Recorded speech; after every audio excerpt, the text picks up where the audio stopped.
ची 6वी स्पर्धक आपल्या समोर येते. टाळ्यांनी स्वागत करूया. स्वाती पिंपळकर. हाय स्वाती. नमस्कार. खूप खूप स्वागत आयडिया सारेगामापा मध्ये. ह्या मंचावर येऊन गायचं केव्हापासून स्वप्न बघितलं होतं? पहिलं पर्व जे आपलं झालं, अभिजित कोसंबी जो महागायक झाला, तेव्हापासून मी हे स्वप्न बघते की इथे आपली कला इथे आपण लोकांसमोर आपण सादर करावी, आणि ते आज माझं इथे या मंचावर इथे येऊन पूर्ण झाल्यासारखं वाटत आहे. Wonderful. Wish you all the best.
छान झालं स्वाती. पण जोरदार टाळ्या एकदा आमच्या सगळ्या म्युझिशियन्ससाठी. फॅन्टॅस्टिक सगळेजण. क्या बात आहे सत्तू, क्या बात आहे. तू मस्त गायलीस, खूपच छान गायलीस. अर्थात सलीलच्या तुझ्याकडनं खूप जास्त अपेक्षा आहेत. तुझा आवाज खूप छान आहे, खडा आवाज आहे. सूर वगैरे अशी काय म्हणतात निर्भीडपणे सुराला तू समोर जातेस असं वाटतं. पण हे होताना अशा प्रकारची गाणी गात असताना त्याच्यामधला जो हळूवारपणा आहे तो थोडासा जपला गेला पाहिजे. तर या गोष्टी तुला अर्थात सलीलला शिकवेलच पुढे, आणि नक्की त्यांनी सांगितलं पण असणार. पण ओव्हरऑल गाणं मस्त झालं. थँक्यू. याचा मूडच वारा गाई गाणे हा जो आहे ना, त्याच्याऐवजी वारा गाई गाणे असं गाणं ऐकू येत होतं. हा, जर ते त्याच्यातलं जे डोलणं आहे ना ते आवाजाच्या प्रोजेक्शन मध्ये पण प्रतिबिंबित व्हायला पाहिजे. अवधूत म्हणा ते 100% बरोबर आहे.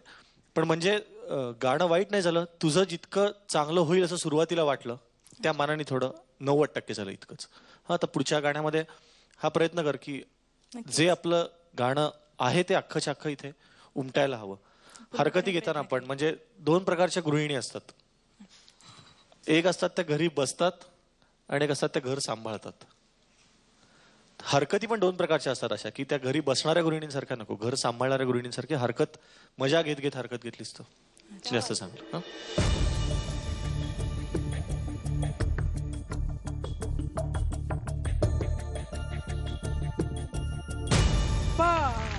मिळालेला आहे. All the best. महाराष्ट्राचा महागायक किंवा महागायिका आपल्याला पुन्हा एकदा मिळणार आहे. त्याचं हे 3रं पर्व सुरू आहे.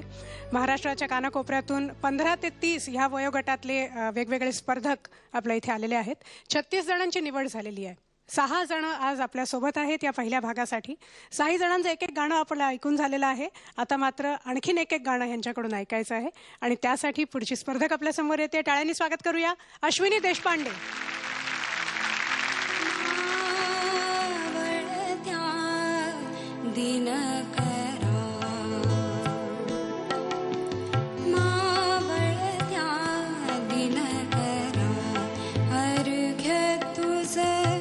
जोडुनी दोन्ही करा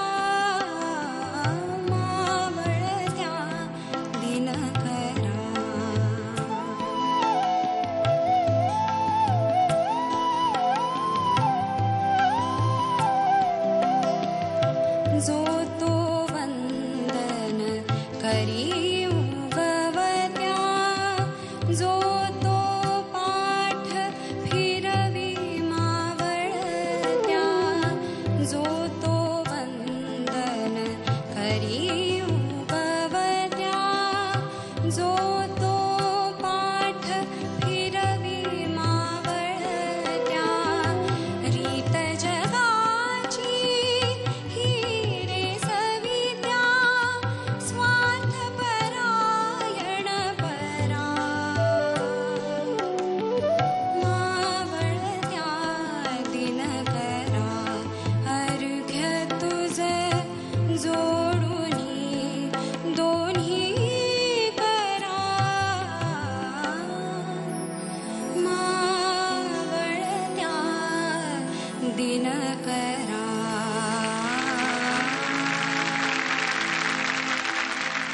छान झालं. मग सुरुवात करूया आपण. मगाशच्या गाण्यापेक्षा हे नक्कीच चांगलं झालं, बेटर झालं. पण तरी देखील आवाजामध्ये एक कंप जाणवतोय, जो आपण ब्रेथलेसनेस म्हणतो की काय काय वेळेला आपल्याला श्वास पुरत नाही, तर तसं काहीतरी जाणवलं एक दोनदा.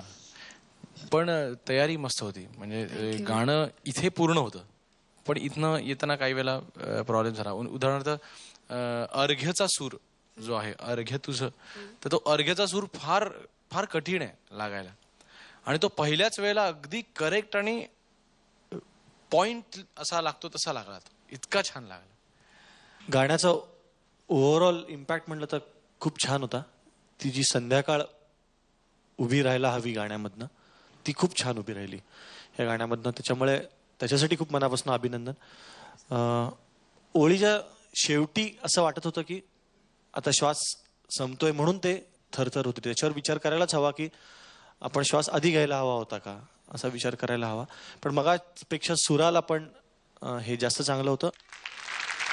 तर आता तुझे मार्क बघायचे. मगाशी आपण जे मार्क बघितले होते तसं त्याच्या आता एक्झॅक्ट ऑपोजिट आपल्याला दिसणार आहेत मार्क. म्हणजे आता तुला सलील दादांनी दिलेले मार्क आपण बघणार नाही आहोत, पण अवधूत दादांनी दिलेले मार्क आता दिसणार आहेत.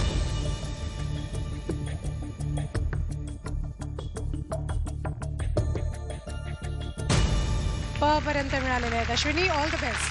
थँक्यू. आणि यानंतर आपल्या समोर येते, टाळ्यांनी स्वागत करूया, संहिता चांदोरकर. चांदणे शिंपीत जाशी चालता तू चंचले, चांदणे शिंपीत जाशी चालता तू चंचले, ओंजळी उधळीत मोती, ओंजळी उधळीत मोती, हासरी तारा फुले, चांदणे शिंपीत जाशी चालता तू चंचले.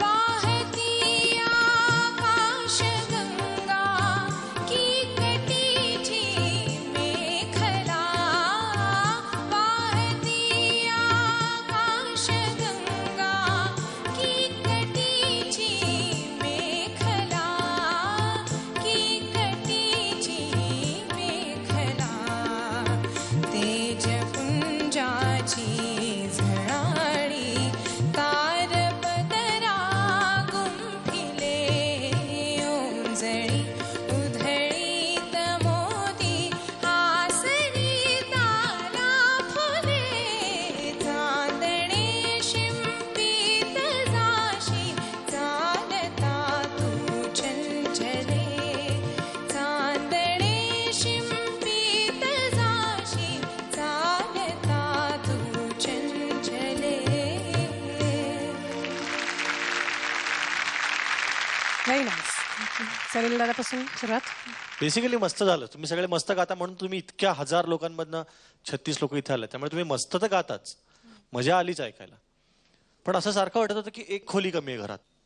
म्हणजे वन रूम किचनवाल्यांना वाटतं की अजून एकच खोली पाहिजे, वन बेडरूम वाल्यांना वाटतं अजून एक पाहिजे. आणि हे असं असतं ना की 4 बेडरूम आहेत तरी वाटतं की अजून एक खोली असते ना तर मग आमच्या घरात काही प्रॉब्लेम नाही. तसं गाणं सारखं एक पाऊल मागे वाटत होतं, सारखं तालाला पण ओव्हरऑल इम्पॅक्टला पण एकच असं वाटतं की हा एक एवढंच आहे. मोठाच वाडा आहे तुमचा, याच्याविषयी प्रश्न नाही, तरी एक खोली कमी वाटली इतकंच. All the best. अवधूत, संहिता कसं झालं, आपण तूच सांग कसं झालं गाणं. नक्की कमी पडलं, बऱ्यापैकी कमी पडलं. बऱ्यापैकी म्हणजे आता तुझ्या मनात तो त्या जागेचा जो प्रश्न होता है ना, तर त्या जागेचा प्रश्न हा बाजूला राहू दे. पहिल्या वेळेला तू जागा जी घेतली तर ती आलीच नाही, पण तू दुसऱ्या प्रकारे ज्या प्रकारे गेली त्याही प्रकारे ती आली नाही, ती घसरलीच तिकडे ओव्हरऑल. पण आता म्हणून त्या दोन्ही जागांकडे लक्ष द्यायचं नाही ठरवलं तरी बाकीचंही गाणं तितकं इम्प्रेसिव्ह झालं नाही. का सांग? कॉन्शियस झाले. हा, अनुष्काने मला सांगितलं की ही प्रत्येक उच्छ्वासाला ती जागा घेत होती. हा ना, हा ना, हा ना, असंच चाललं होतं तिचं. आणि ह्याच्यात ती तिच्या गाण्याचे शब्द गात होती, काही वाटेल तसं नाही करायचं ना बेटा. तुम्हाला सगळ्यांनाच एक सांगतो की तुम्ही पहिल्या गाण्याचा प्रेशर तुमच्या दुसऱ्या गाण्यात दिसतंय. तुला एक विंदा करंदीकरांच्या 4 ओळी सांगू, मराठी आहेत पण चालेल ना? मला मराठी कळतं मला वाटलं तू पद्धतशीर. कॉन्व्हेंट मधली वगैरे असशील म्हणून मी नाही. विचारलं. चालेल ना? हो, कारण एका मुलाला मी गवाक्ष म्हणजे काय विचारलं कॉन्व्हेंट मधलं, तर तो म्हटलं की संस्कृतमध्ये रेड्याला गवाक्ष म्हणतात. नाही मला गवाक्ष म्हणजे काय माहितीये. क्या बात आहे. तर अशा विंदा करंदीकरांच्या ओळी आहेत की इतिहासाचे अवजड ओझे डोक्यावर घेऊन ना नाचा. इतिहासाचे अवजड ओझे डोक्यावर घेऊन ना नाचा, करा पदस्थल त्याचे आणि चढुनी त्यावरी भविष्य वाचा.